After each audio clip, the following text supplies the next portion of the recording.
एक माँ का दर्द। सुमित्रा देवी एक गरीब विधवा थी जो अपने इकलौते बेटे रवि के साथ एक छोटे से गांव में रहती थी। पति की मृत्यु के बाद उसने अपने बेटे को पालने के लिए दूसरों के घरों में काम किया, खेतों में मजदूरी की और खुद भूखी रहकर भी अपने बेटे को अच्छी शिक्षा देने की कोशिश की। रवि पढ़ाई में तेज था। माँ की मेहनत को देख उसने कसम खाई थी कि एक दिन बड़ा आदमी बनेगा और अपनी माँ की सारी तकलीफें दूर करेगा। मेहनत और लगन से पढ़ते पढ़ते वह शहर के एक बड़े कॉलेज में दाखिला लेने में सफल हुआ। सुमित्रा देवी ने अपनी सारी जमा पूंजी उसके पढ़ाई में लगा दी, यहाँ तक कि अपनी झोपड़ी तक गिरवी रख दी। शहर जाकर रवि को एक नई दुनिया मिली। वहां उसे नए दोस्त मिले, अच्छे कपड़े पहनने, बड़े होटलों में खाने और महंगे शौक पालने की आदत पड़ गई।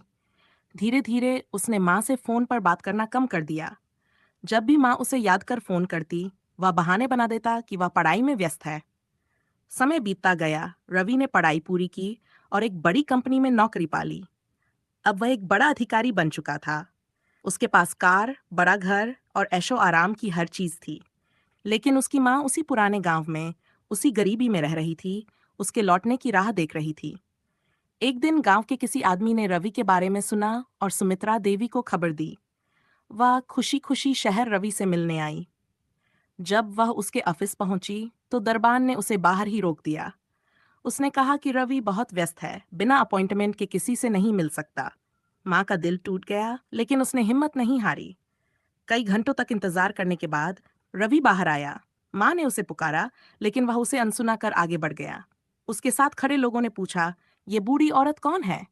रवि ने शर्म से सिर झुकाया और कहा, मैं इसे नहीं जानता। माँ की आंखों से आंसू बहने लगे। वह थकी हुई, टूटी हुई और दिल में भारी दर्द लिए गांव लौट आई। कुछ ही दिनों बाद उसकी मौत हो गई। जब गांव वालों ने रवि को खबर दी तो उसने सिर्फ एक मैसेज भेजा, दाह संस्कार कर देना, मैं बहुत व्यस्त हूँ। ये सुनकर पूरा गांव चुप हो गया।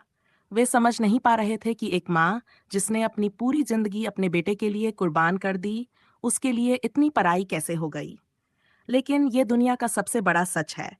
कुछ लोग जब सफल हो जाते हैं तो वे भूल जाते हैं कि उनकी सफलता के पीछे किसी की बेशुमार कुर्बानियां थीं।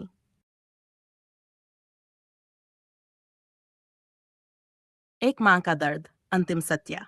गांव के लोगों ने भारी मन से सुमित्रा देवी का अंतिम संस्कार कर दिया। पूरे गांव में मातम छाया हुआ था। लोग ये सोचकर दुखी थे कि जिस माँ ने अपना सब कुछ बेटे के लिए न्योछावर कर दिया, उसी बेटे ने उसे जीते जी भुला दिया। रवि अपनी दुनिया में मस्त था। उसे न अपनी माँ के जाने का दुख था, न ही कोई पश्चाताप। लेकिन कुदरत के न्याय से कोई बच नहीं सकता। वक्त का पहिया घूमता है। कुछ साल बाद रवि ने एक अमीर लड़की से शादी कर ली। उसकी जिंदगी ऐशो आराम में कट रही थी। लेकिन उसकी पत्नी को सिर्फ पैसे से मतलब था, रवि से नहीं। धीरे धीरे रवि को एहसास होने लगा कि उसकी पत्नी उसे प्यार नहीं करती, बल्कि उसके पैसों से लगाव रखती है। फिर एक दिन रवि की कंपनी में बड़ा घाटा हुआ। वह कर्ज में डूब गया। हालात ऐसे बिगड़े कि उसे अपनी गाड़ी, घर और सारी संपत्ति बेचनी पड़ी। अब वह फिर से उसी स्थिति में आ चुका था जहां से उसने शुरुआत की थी। जब उसकी पत्नी को यह पता चला तो उसने बिना देर किए उसे छोड़ दिया और अपने मायके चली गई। उसके दोस्त जो उसके साथ महंगे होटलों में खाना खाते थे, अब फोन तक उठाना बंद कर चुके थे। अकेलापन और पछतावा, रवि अब पूरी तरह से टूट चुका था। कोई सहारा नहीं, कोई साथ देने वाला नहीं। तब उसे अपनी माँ की याद आई। उसकी आंखों में आंसू भर आए। उसे समझ आ गया कि जिस इंसान ने उसे बिना किसी स्वार्थ के प्यार किया था, वह उसकी माँ थी। वह गांव लौटने का फैसला करता है। जब वह अपनी पुरानी झोपड़ी के पास पहुंचा तो वहां एक अजनबी परिवार रहा था। उसने गांव वालों से माँ के बारे में पूछा। तब किसी बुजुर्ग ने उसे बताया, तेरी माँ आखिरी वक्त तक तेरा इंतजार करती रही। जब भी कोई बाहर से आता तो वह तुझसे मिलने की उम्मीद करती थी। लेकिन जब तेरा संदेश आया कि तू बहुत व्यस्त है, तब उसके जीने की आखिरी वजह भी खत्म हो गई। ये सुनकर रवि फूट फूट कर रोने लगा। वह उस मिट्टी पर गिर पड़ा जहां उसकी माँ का अंतिम संस्कार हुआ था। माँ, मुझे माफ कर दो, मुझे माफ कर दो। लेकिन अब कोई नहीं था जो उसे जवाब दे सके। अब कोई नहीं था जो उसकी आंखों के आंसू पहुंच सके। सबक रवि के पास अब सब कुछ था, पछतावा, आंसू और अकेलापन। लेकिन अब उसकी माँ नहीं थी।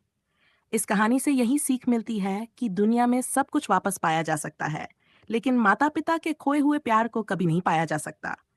जो लोग अपने माता पिता की कद्र नहीं करते, उन्हें एक दिन पछताना ही पड़ता है।